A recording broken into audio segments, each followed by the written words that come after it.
Even तो इस video में मैं आपको बताऊंगी कि अगर आप पीएचडी में एडमिशन ले लिए तो फिर उसके बाद से आपका प्रोसीजर क्या होता है। पीएचडी में आपने एडमिशन ले लिया, सुपरवाइजर सेलेक्ट कर लिया, फिर सुपरवाइजर के आप जितने भी पुराने वर्क है, रिसर्च हैं, उन्होंने रिसर्च किस पे कराया है, किस पे उनका वर्क है, आप इंटरेस्टेड हो या नहीं हो। इंटरेस्टेड तो होगे तभी उनको सेलेक्ट किया होगा आपने। तो फिर उनका वर्क क्या है ये सब देखा, फिर आप अपने आप को रिमाइंड करोगे कि आपको वर्क क्या करना है, किस पे करना है। फिर तो उसके लिए सबसे पहले आपको सिनॉप्सिस बनानी पड़ेगी। सिनॉप्सिस कैसे बनाते हैं? सिनॉप्सिस में पहले अपने टॉपिक को सेलेक्ट करते हैं, मतलब आप वर्क किस पे करना चाहते हो। फिर उसी पे आपकी पूरी 3 साल पीएचडी चलेगी। मिनिमम पीएचडी 3 साल की होती है। अगर आप नहीं मतलब नहीं कंप्लीट कर पाते हो 3 साल में, तो आप 3 साल और फिर ऐड ऑन करा सकते हो, एक्सटेंशन ले सकते हो, रिन्यूअल करा सकते हो 3 साल बाद। वैसे तो आप चाहो अगर साइंस के स्टूडेंट हो, मेरे हिसाब से कि 3 साल में आपकी पीएचडी डिवाइड हो सकती है। 1 साल में आप पूरा अपना सिनॉप्सिस, रिव्यू ये सब कंप्लीट कर लो। उसके बाद से दूसरे साल में आप अपना एक्सपेरिमेंट लगा दो, पेपर पब्लिश करा लो।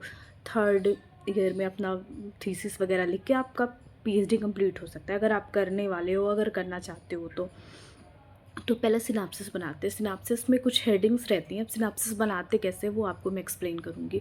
तो पहला होता है कि टॉपिक ले लिया आपने, जैसे कि कुछ भी हो गया, जो भी टॉपिक है आपका XYZ, उस टॉपिक का इंट्रोडक्शन आप पहले बनाओगे कि इंट्रोडक्शन क्या है। इंट्रोडक्शन में देखोगे कि उस टॉपिक से रिलेटेड कितनों ने वर्क किया, क्या है, विथ साइटेशन के साथ। साइटेशन मतलब उनको साइट करोगे कि इन्होंने वर्क किया है, तो उनका साइटेशन ऐड ऑन करके आप अपना इंट्रोडक्शन बनाएंगे। उसके बाद से फिर आप review of literature add on करेंगे।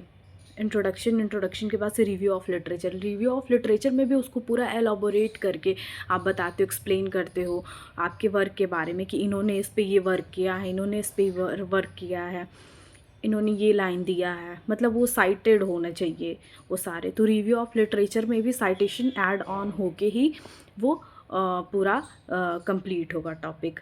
वो रिव्यू ऑफ लिटरेचर कंप्लीट होने के बाद आप फिर प्रपोज्ड वर्क बताओगे। फिर आपका वर्क क्या रहेगा उस पर, मतलब उसका एक समरी जैसे रहता है आपका। वो तो टॉपिक आपने सेलेक्ट कर लिया, उससे वर्क आपका क्या निकल के आ रहा है, उसकी समरी क्या है, उसको एक्सप्लेन करोगे आप।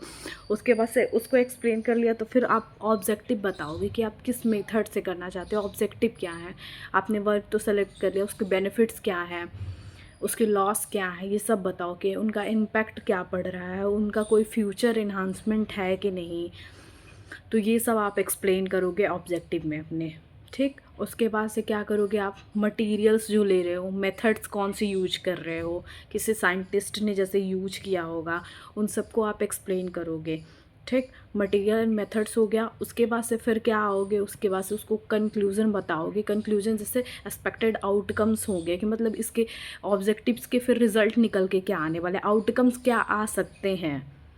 विल बी में ये सारा चलेगा, आउटकम्स जितने होंगे वो विल बी में भी, मे बी या मे नॉट बी, ये दोनों हो सकते हैं। ज़रूरी नहीं है कि वो हमेशा पॉजिटिव रिजल्ट ही, नेगेटिव भी आ सकते हैं। तो फिर आप लोग का रिजल्ट मतलब वही कंक्लूजन समरी तैयार होगी। समरी के बाद से फिर रेफरेंस आप ऐड करोगे। रेफरेंस क्या होता है, जो आपने इंट्रोडक्शन, रिव्यू ऑफ लिटरेचर में जितने साइटेशन ऐड ऑन किए हैं, पुराने पेपर उठा के, पुराने रिव्यू उठा के, पुराने पेपर से जितने सारे साइटेशन ऐड करके आपने वो लाइन लिखा है, उसका रेफरेंस आप लास्ट में ऐड करोगे। तो ये पूरा सिनॉप्सिस बनाने का प्रोसीजर हो जाता है। पहला क्या कि आप सिनॉप्सिस बनाने के लिए पहले अपने टॉपिक को चूज़ करोगे। टॉपिक चूज़ कर लिए तो फिर उसका इंट्रोडक्शन लिखोगे। इंट्रोडक्शन कहाँ से लिखोगे, तो वो पुराने पेपर से उठा के लिखोगे। आप देखते रहोगे कि कौन सा वर्क उस पर, किस टाइप का वर्क हुआ है, आपके टॉपिक से रिलेटेड है कि या नहीं है। अगर है तो आप उसको नोट डाउन करोगे इंट्रोडक्शन में। एंड सेम प्रोसीजर ये रिव्यू ऑफ लिटरेचर में भी होगा, विथ साइटेशन के साथ होगा।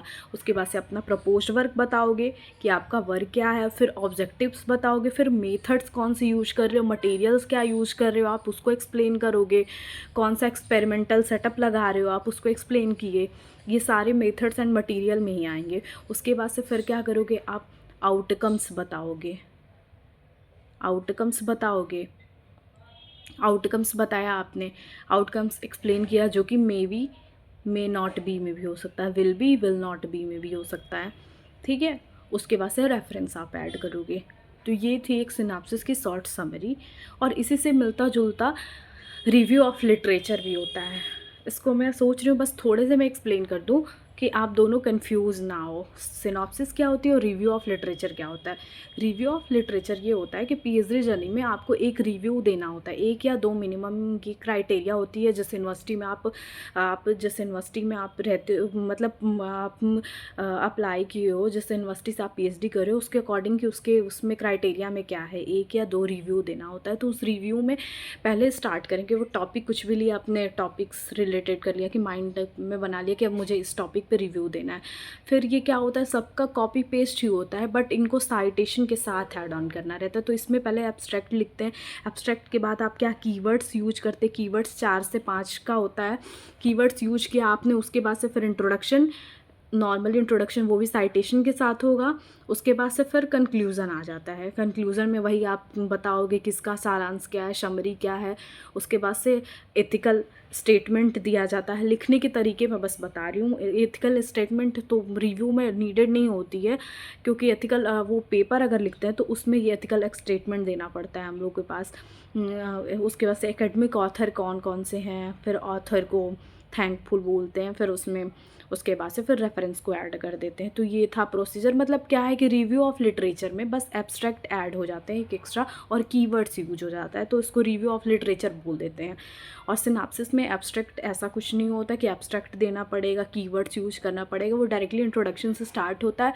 Introduction, review of literature, proposed work आपका क्या, ऑब्जेक्टिव क्या है आपका, उसके बाद से फिर ऑब्जेक्टिव के बाद से आपका मेथड्स कौन से अप्लाई हो रहे हैं, मटेरियल्स क्या यूज़ करें आपने, उसके बाद से इसके आउटकम्स क्या निकलेंगे, उसके बाद से मतलब आउटकम्स मतलब कंक्लूज़न क्या निकलेगा, क्या आ सकता है, या फिर उसके बाद से इसमें रेफरेंस हो ऐड कर लेंगे। बस ये सारा एक सिनॉप्सिस की समरी है, मतलब कैसे बनाते हैं ये, बस आज का इतना नॉलेज था। Thank you. अगर वीडियो अच्छी लगे तो फिर आगे आप बताना, फिर मैं और कंटिन्यू करूँगी कि फिर पेपर कैसे लिखते हैं, फिर थीसिस कैसे लिखते हैं, फिर एक्सपेरिमेंट अपना कैसे लगा सकते हैं। अगर आप साइंस के स्टूडेंट हो तो मैं स्पेशली जूलॉजी को कवर करूँगी कि उसमें मैं जहाँ तक की हूँ मैं इतना एक्सप्लेन कर सकूँ आपको। Thank you.